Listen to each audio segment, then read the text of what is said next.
Welcome to our tutorial on using the converter tool in MAPOG Map Analysis. It's like magic. You give it your data in one form, and it turns it into another form that you need for your analysis. Now, let's walk through the simple steps of using the converter tool. Step 1. Upload the data. Click on the Process Data and choose Converter Tool. Here upload your KMZ file. And click on the Upload button. You can also add your recent data. Step 2. Select the format you want your data to be converted into. Set the output file format SQLITE. You can set the coordinate reference system also.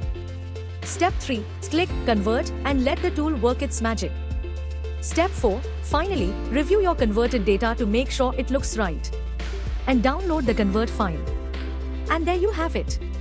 You've successfully used the converter tool in MAPOG Map Analysis.